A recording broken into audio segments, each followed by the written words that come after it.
know it got brought up last week, but with another win and the gap is down to 2, do you think that the Mavericks will get up to that number 3 seed? Like, I know theoretically it could happen. I think both them and Golden State have 7 games left. The Mavericks are 2 games back. Golden State has clearly been spiraling, especially without Steph Curry, while the Mavericks have been playing significantly better for some time. Do you think the Mavericks, who also have the tiebreak, can catch up and take the number 3 seed? And then if that happens, are they going to make the Western Conference Finals? Okay. I'm skipping you way need ahead. to calm down. I can't help it. Calm down, sir. Okay. I don't think they're going to catch Golden State. That's just I'm going to throw that out there right now, and I'm probably going to be wrong on this. I don't think they can do it though. It's just they have a lot of things that have to bounce their way in order for that to happen. If they do, however, that would be a great feather in the cap, but I don't think it signifies that they're going to the Western Conference Finals. I think that they are a definite win first round, go on to second round. A matchup's going to matter a lot for them, but does it really? Like, Reggie, how much does a matchup matter between Denver, Utah, and who would be another team that would be possibility, Kevin? I mean, they could still play Golden State. Or Golden State. Like, does a matchup matter against those 3 teams for the Mavericks, or are the Mavericks proven that they can handle either of those teams in the first round? I mean, I feel like a matchup always is going to matter in the NBA playoffs. What do they say? Styles make fights, essentially. Yes, I like that. Okay. But I do think that when it comes down to the hierarchy in the West, we know that there's one team that seems untouchable, right? Which is the Phoenix Suns. Which, by the way, in case you haven't been paying attention, they've been kicking everyone's ass again. Chris Paul there or not, Devin Booker there or not, also, they're just finding a way to get things done. I think they're on an 8-game winning streak, one of 9 of their last 10. That's some wild stuff happening there in Phoenix. A good team.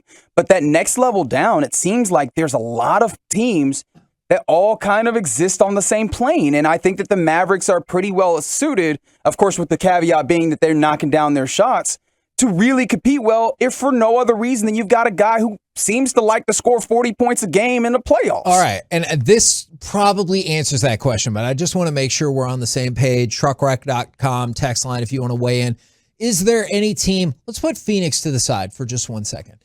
Not that they would win. Is there any other team in the West that you don't think the Mavericks can beat in a playoff series? Because I do not. Not to say, like, I'm guaranteeing this or guaranteeing that. I do not think there is any other team that they cannot beat in the playoffs. There's a lot of people on the fan text that don't really like Golden State. And I think that's just the deference to those really good players. And it's a well-built team. I don't mean to, like, shade them in any way. They're seeing a lot of trouble with this injury thing that keeps fluctuating, and that's a core that's gotten older. Gotten a lot older, where you are susceptible to these things. Now, you're not ready for the Kuminga Wiseman incarnation. Right. I don't want to put my belief in Andrew Wiggins. I'm sorry. I'm just not there. But if those guys are healthy, which is the big caveat that you have to have, that's dangerous as heck, because we know Steph Curry could put up all these points. We know Draymond Green is a really great playmaker and incredibly good at coordinating a defense for that team. That's a terrifying team. But as much as we were saying, wait till Draymond gets back, and Steph Curry gets hurt, and that feels like a harbinger of the fact that this might not be as sustainable for the Golden State Warriors anymore. If you let's just play this out. Let's say you get the 3 seed in Golden State, for example, falls to 4. Is right now you would draw Denver in the opening round. Though clearly Utah is still an option, Minnesota is still an option. There are any number of ways that this can go. But let's just say you end up getting Denver. So it's Dallas, Denver in the first round. You win that's a winnable series. Absolutely. You win, move on, everything stays chalk, which not necessarily is how it's going to play out. But then you get Memphis. That's a winnable series. You have seen how those teams match up, and I know some people have concerns about how Memphis's game translates to the playoffs. That is a winnable series, which then matches you up with Phoenix. I will tell you, unless something dramatic happens, I do not think that is a winnable series. But I know you told me I need to calm down, Corey, and I certainly understand that.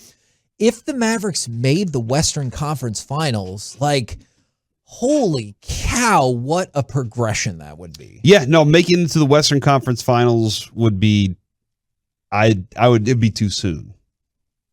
Like the 10 Rangers. Like to win the first series, like that's okay. You finally got over that hump. Do I believe they should have won last year? Yeah, I do. Like I think they should have beaten the Clippers last year. Unfortunately, I didn't think KP was the right. I mean, we kind of see it right now. KP wasn't the right piece to have next to Luka to do that. And so this year, I think you do have a collection of guys that are, better together, at least, than what you had before. And you got the star. And we've discussed the level of guys that you need to go well in the playoffs. And the Mavericks have a lot of those guys. Missing Timmy hurts.